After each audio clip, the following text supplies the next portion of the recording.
from one large-scale transformative project to another one that's also large-scale and really transformative, the ALS registry run by the CDC. And really a pleasure to have Jaime Raymond here, a lead epidemiologist at the National ALS Registry. So Jaime, the floor is yours.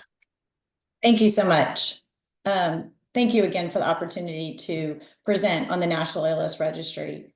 Today, I'm going to give you an overview of the ALS risk factors, which we have identified in the registry as well as others.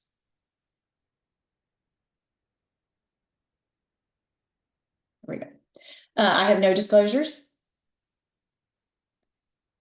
So this is an overview of my presentation. I'll be going over the background of the National ALS Registry. I'm going to talk about its multifaceted ALS research platform that we have. What do we know about ALS currently? I'm going to talk a little bit about our national ALS risk factor surveys. Then we'll move on to some of the funded research and the impact the registry has had. The registry is a multifaceted research platform. We do more than just count ALS cases. We have our National ALS Biorepository, which helps elucidate environmental risk factors. We also measure the burden of ALS in the United States by looking at the incidence, prevalence, and mortality. Our team also performs epidemiological studies based on the completed survey data we have within the registry. We work with partner organizations to raise awareness and encourage patients to enroll in the National ALS Registry.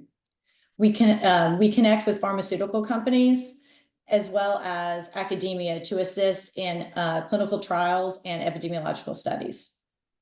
And lastly, we fund research to determine the etiology and risk factors for ALS. Here's just a quick background about the National ALS Registry. There was a concerted push from the ALS patients and caregivers to have their own system in the early 2000s. Congress passed Public Law 11073, the ALS Registry Act, in October of 2008.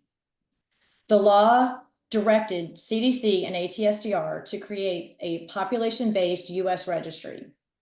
CDC launched the registry 2 years later.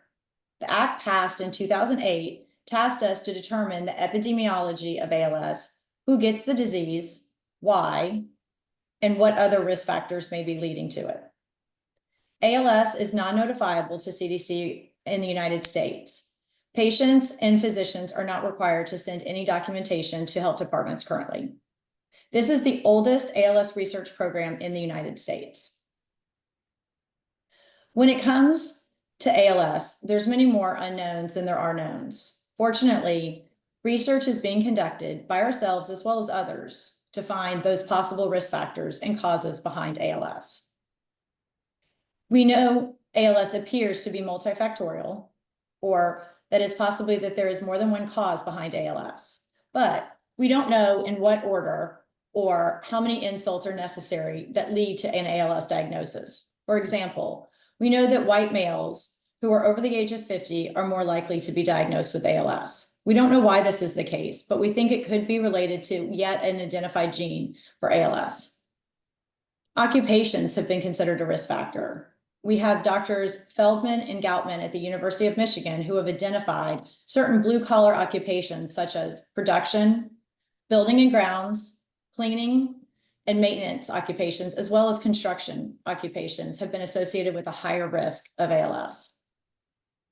Those who serve in the military are twice as likely to get ALS than those who have not served. Again, we're not sure why this is linked, but we think it could be environmental exposures. Our own data has shown that vigorous physical activity could play a role in ALS due to the generation of free radicals and oxidative stress. Environmental exposures such as cyanobacteria blooms could play a role in ALS.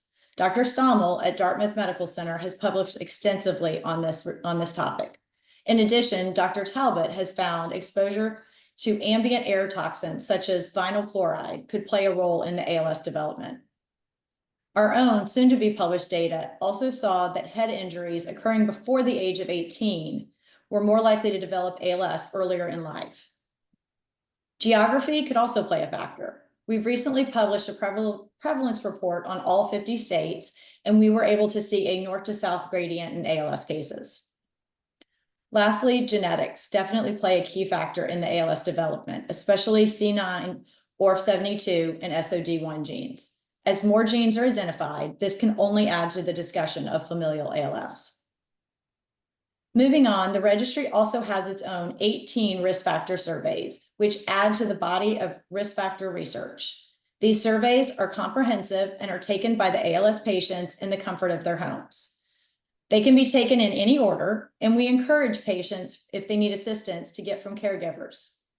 Some of these surveys include occupation, military service, physical activity, smoking and drinking, residential history as well as pesticide use, traumatic brain injuries, whether it be in sports or through other activities, and then disease progression. How is ALS progressing? Is it fast or slow? And how is that affected?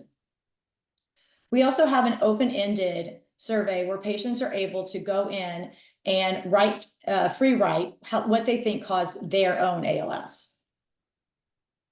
To date, we have over 115,000 completed surveys. This is the largest collection of ALS data in the United States.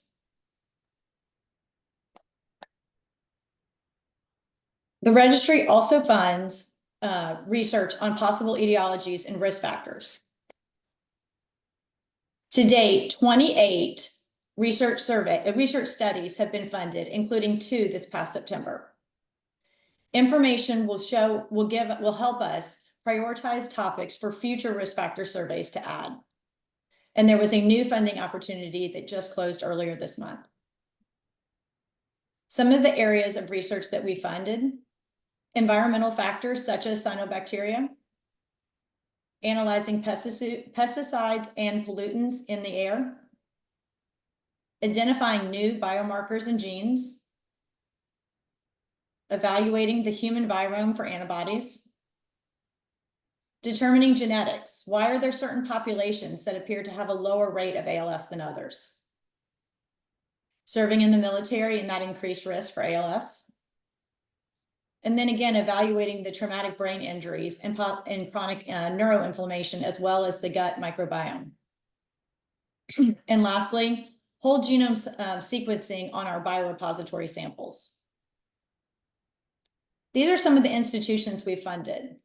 You will see here we have government institutions, colleges, and universities, as well as a few overseas institutions helping us find the risk factors for ALS.